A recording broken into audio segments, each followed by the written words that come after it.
What is up, YouTube? Welcome back to another video. It has been a long time since I've put out a video on this channel, and that's mainly just because of life and family circumstances. We had some family living with us for a few months in the meantime, and it's just been really hard to film with an extra set of people here. Now I'm back. We are ready for 2023. I thought it would be really perfect to film this video right in time for the start of the new year. This video is going to be 5 great tips to help you lose weight in 2023.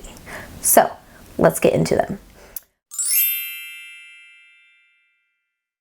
One of the best things that you can change your mindset about fitness in 2023 is to understand that it is not a rat race. We are not meant to see body changes, to see health habit changes in 2 weeks' time. You guys, no matter how much the fitness industry wants to push on you that you can get a flat stomach with abs in 2 weeks, it's just not possible unless you are starving yourself for 2 weeks, which you're just going to gain the weight back the minute you reintroduce your food back in, or unless you're already a body type that is on the lean side and naturally has less body fat to begin with, and maybe you just need a couple weeks of some exercise to kind of make things pop. Even then, doubt it. Even then, highly unlikely. So whenever you talk about kind of these like diet extremes and, you know, doing these extreme things that you can't keep up with and you eventually go back to your normal routine, that is a massive problem within the diet industry itself. And that's a lot of what the diet industry and the fitness industry promote, is they promote these really intense, crazy bouts of time for you to get your transformation in 4 weeks, in 6 weeks, get shredded abs, you know, get super lean in a short amount of time. It's because they're having you do something super extreme.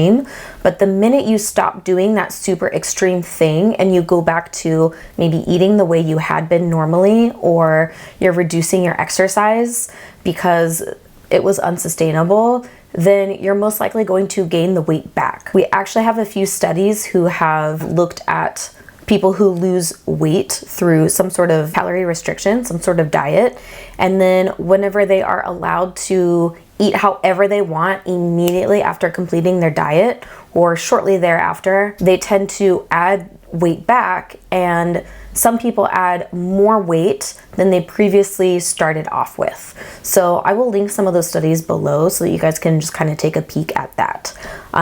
But that is a lot of what the fitness and the diet industry promotes. They promote these really extreme measures for weight loss because they want you to see results as fast as possible so more people buy into their product, their service, whatever it is. But it is just most likely priming you to gain weight back after, because you're doing something so unsustainable, and then you go from doing this crazy amount of exercise to not doing that crazy amount of exercise, or calorie deficit to not having that calorie deficit anymore. Have you ever told yourself in the past that you were gonna start working out 5 days a week, you were gonna walk 10,000 steps a day, you were going to cut carbs, etc., and then maybe you do that for a week or two, maybe 3 weeks, maybe even 4 weeks, whatever, and then suddenly you just can't anymore. You are just going too hard too fast. So you're setting unrealistic goals for yourself that are kind of gonna give you a negative feedback loop, because it's super stressful, it's mentally demanding, it's physically demanding, and if you're not able to stick with it, then you start to tell yourself you're not good enough, there must be something wrong with me, that I must be lazy, I'm not motivated enough, I'm not strong enough, etc., because you're not attaining the goals that you set for yourself. But we don't need to set these really unrealistic goals. We need to learn how to meet ourselves with where we are currently at. And for some people, that might be just starting to go to the gym, and maybe it's you're going 2 times a week to start. Maybe it is trying to aim for 3,000 steps in a day or 5,000 steps in a day. That's another thing that kind of irks me, is like these 10,000 step goals, and it's like, A lot of people shouldn't just be aiming for 10,000 steps. For me, I live in the city, and whenever I have a really active day, I could probably get 10 to 12,000 steps just like this. Does that mean that I'm good and I don't need to increase my steps if I want to see fat loss because I'm already hitting 10,000 steps? That's not how it works. Or what about for the people who live in the suburbs and they take a car, they work at a desk, at an office, they're only getting on average 3,000 steps a day.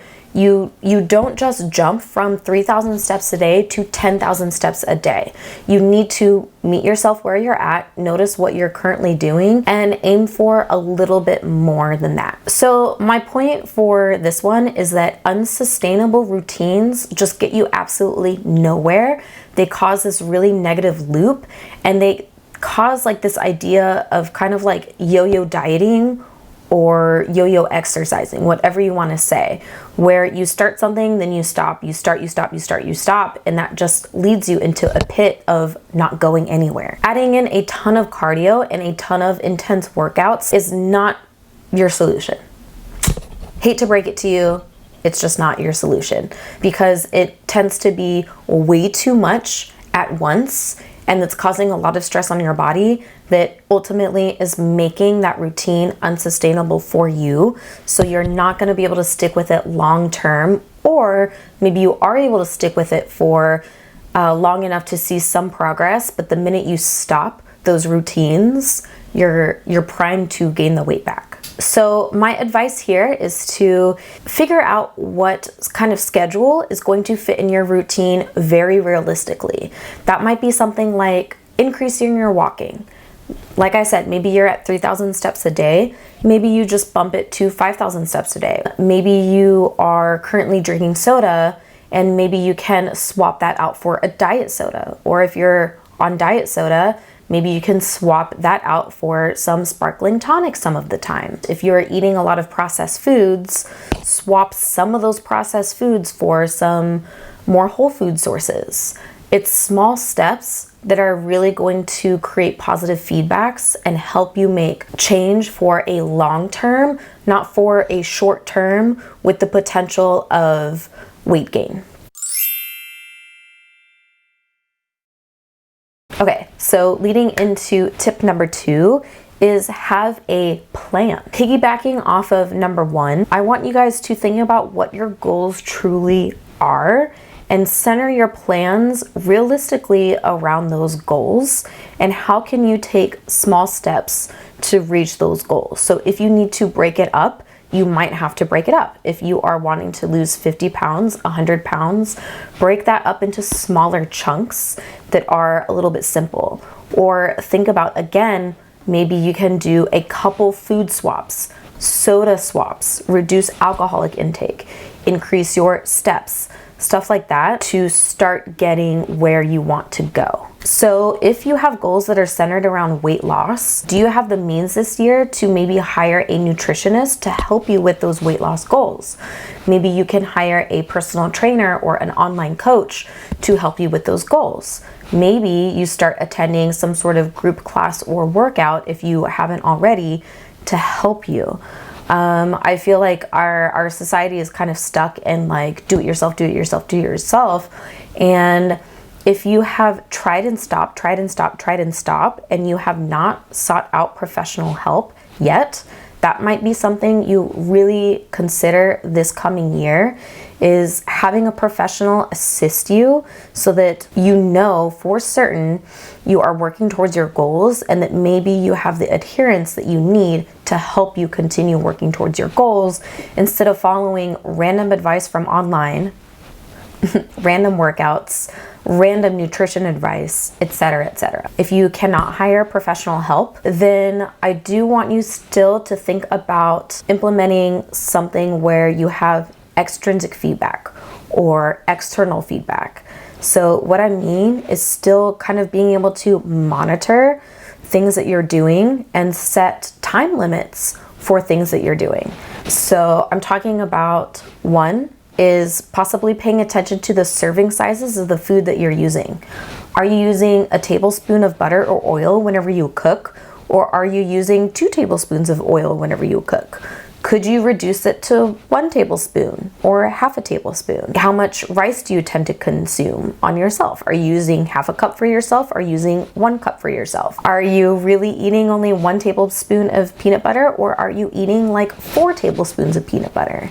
Right? It's just starting to kind of pay attention to what you're consuming and paying attention to your serving sizes that you're using. Even if you're not plugging this information into some sort of calorie or macro tracker, it is still helpful feedback for you to understand, oh, I was actually eating a lot of peanut butter. Or, you know what, I have been using a lot of oil. I don't need to use quite as much oil as I was. Or maybe if I eat 2/3 cup of rice, I feel full. I don't need the full cup of rice to feel full. And paying attention to that can help you kind of see where maybe you can make changes within your diet and your nutrition alone. Also, whenever you're setting these kind of goals, set a time limit with it. So maybe you decide, I'm gonna swap out my soda and drink diet soda, and I'm going to do that for 6 weeks or 8 weeks or 10 weeks, you know? Pick something realistic and pick a small goal. So let's say you pick 6 weeks. Having an end goal in sight makes the goal already feel attainable because it doesn't feel like infinity. It doesn't feel like forever. It doesn't feel like I can never drink soda ever again.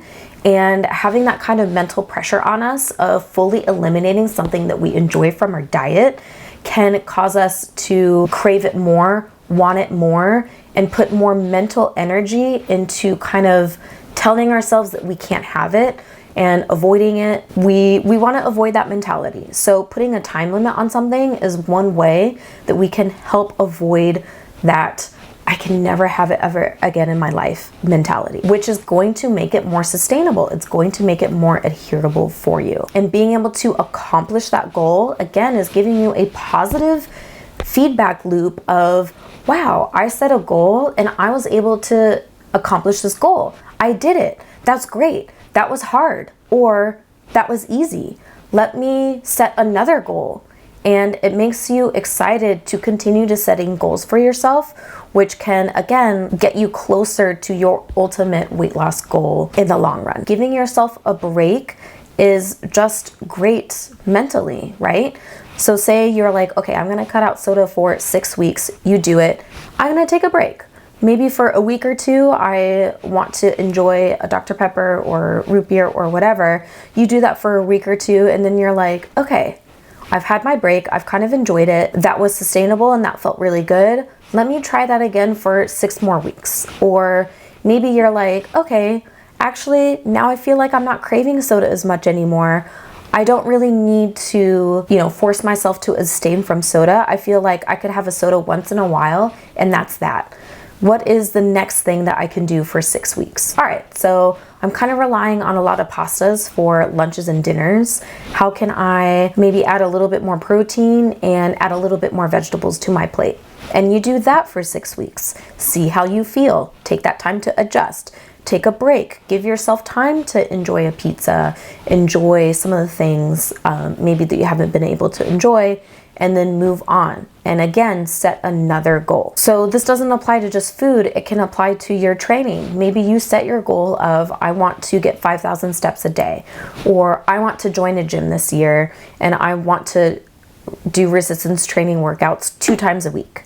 Or maybe you are already resistance training, you are doing circuit type classes, and you tell yourself, you know what, I'm gonna try to follow a program. I wanna set a squat PR for myself. And you focus on that for 6 weeks. So again, despite being small goals, being able to accomplish those small goals will be giving you a positive feedback loop instead of a negative feedback loop that the fitness industry is just so tarnished by. It's just going to be giving you so much confidence, and it's going to help you in the long run far more than doing these quick fixes and ending up in that negative feedback loop and ending up in the same spot over and over and over again.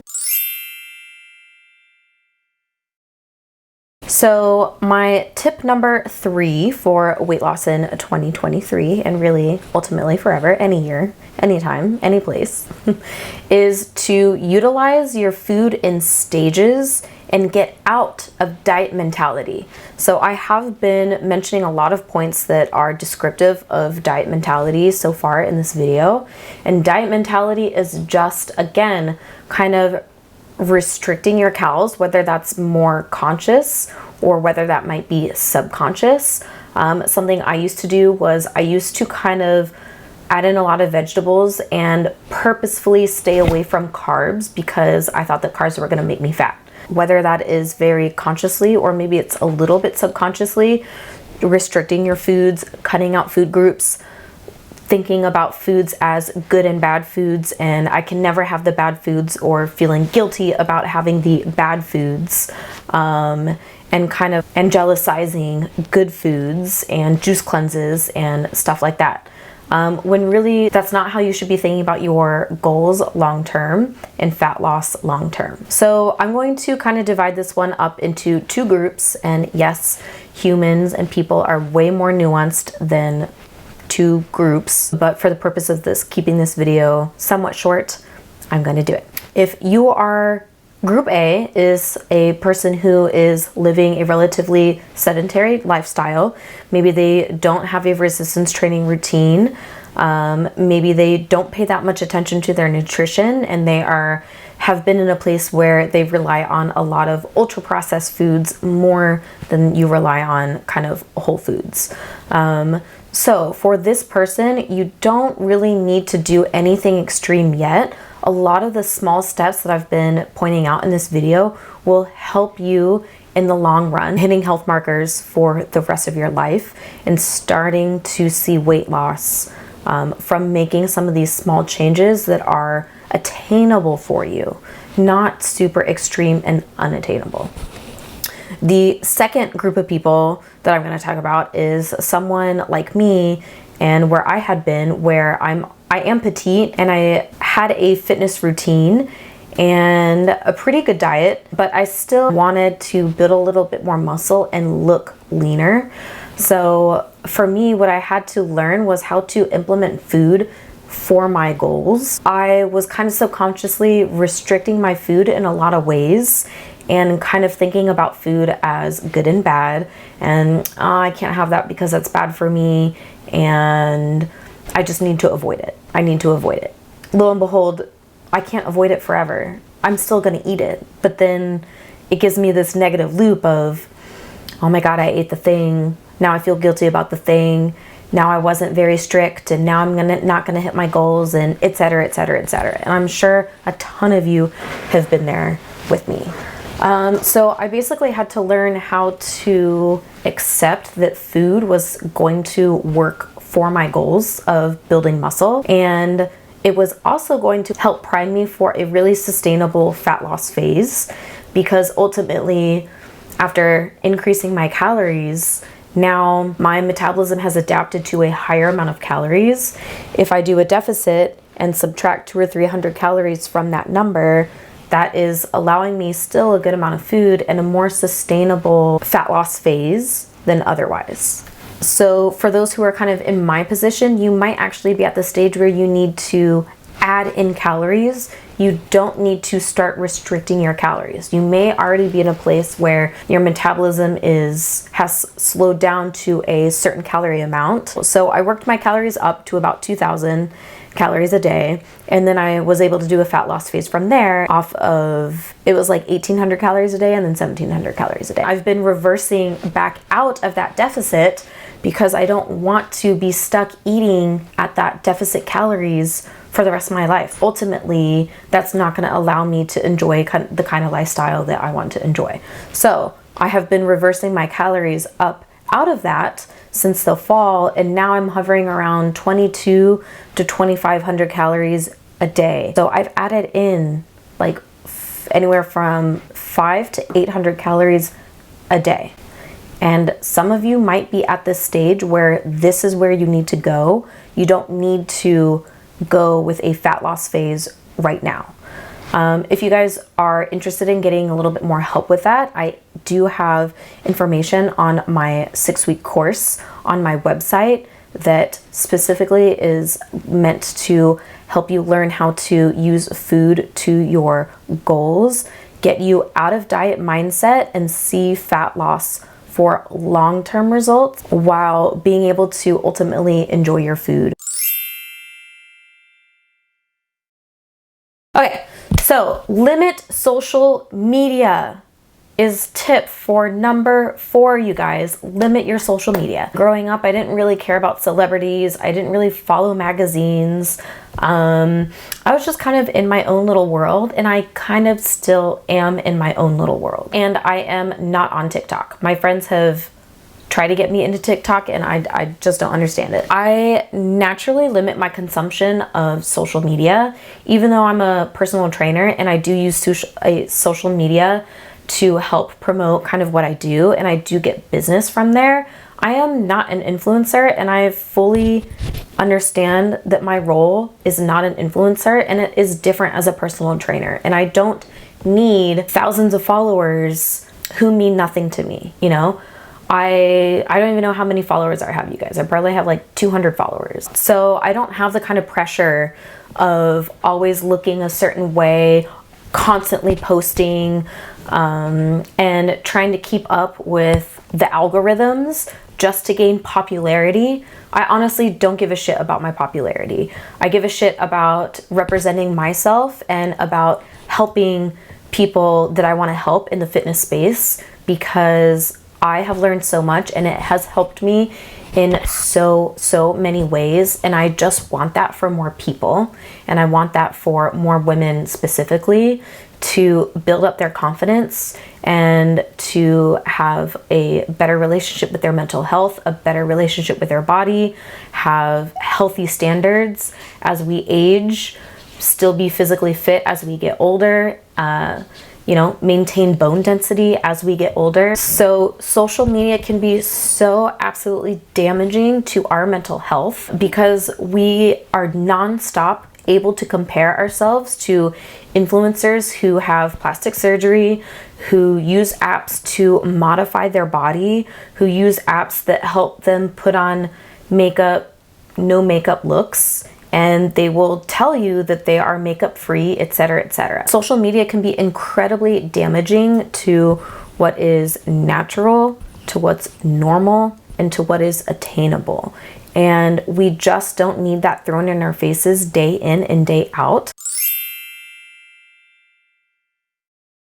That is going to lead me into number 5, is mental health and prioritizing your mental health, because as much as some of these fitness influencers and people with disordered opinions around fitness and going to the gym, mental health can play a huge part in your motivation and how you're feeling and your adherence to programs, your exercise selection, your daily life, etc., etc. Some people have mental health issues that are on the severe side where they can't get up out of bed.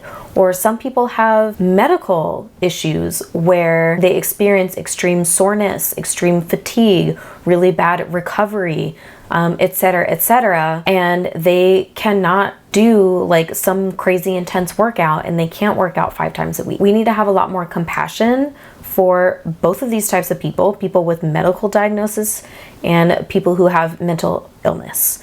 And you need to be honest with yourself, and potentially, if you are dealing with any of these issues, have you noticed a decline in your physical health that you can't quite understand why?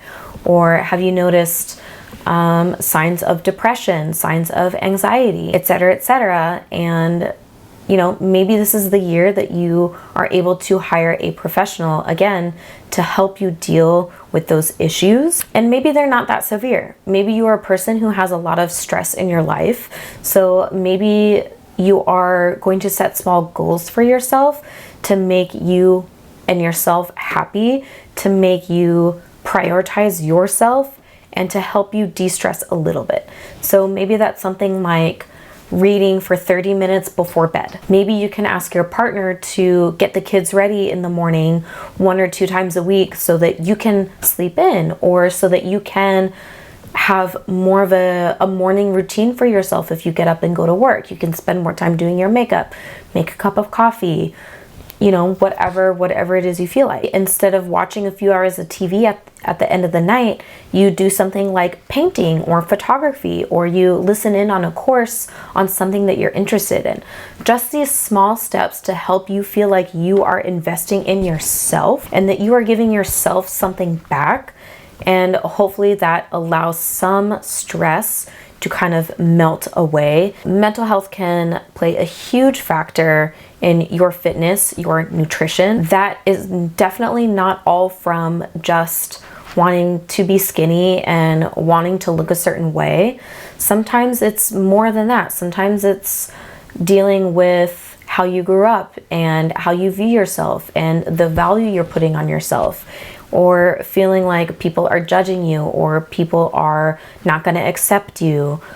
People are going to leave you if you do not look a certain way. Can you find someone to help you work through some of those things so that you can realize where maybe some of these deeper things are coming from, and how can you approach it in the future to help you make slightly better decisions with each and every step? I think everybody needs help at some point, and it's totally okay to ask for help. Fitness is definitely not about just motivation and pure grit and pure dedication. There are so many things that are going to play into, again, your fitness routine and your eating habits. And some of us might need a little bit more help diving into some underlying issues with those things. And that's totally normal, and that's totally okay. If you have been experiencing something, maybe 2023 is the year that you are able to seek professional help for those things. I hope some of these points helped you out, and I hope they're a little bit different than maybe some of your other typical weight loss tips of work out more, eat less, blah, blah, blah, because it's a lot more in our lifestyles than work out more, eat less. That's not the right step for everyone. The stress that you have, mental health that you have, that you're going through, your priorities, maybe you're going to school, maybe you're starting a family, maybe you're working really hard in your business, etc., etc. There are so many things outside of fitness that you might be prioritizing. So don't let influencers make you feel bad. Don't let society make you feel bad. Don't let your friends and your family make you feel bad. Do this for you and do it in your own time, and really reflect on what is going to make you happy and what kind of goals are sustainable for you. Make sure that you are meeting yourself where you are at right now in this moment, and build your little baby steps from there. Okay, you guys, I am going to sign off now. I hope that this video was helpful for you, and you'll be seeing a lot more of me in 2023. Comment if you have questions below. I would love to help you guys out as much as I can, and I will see you guys in the new year.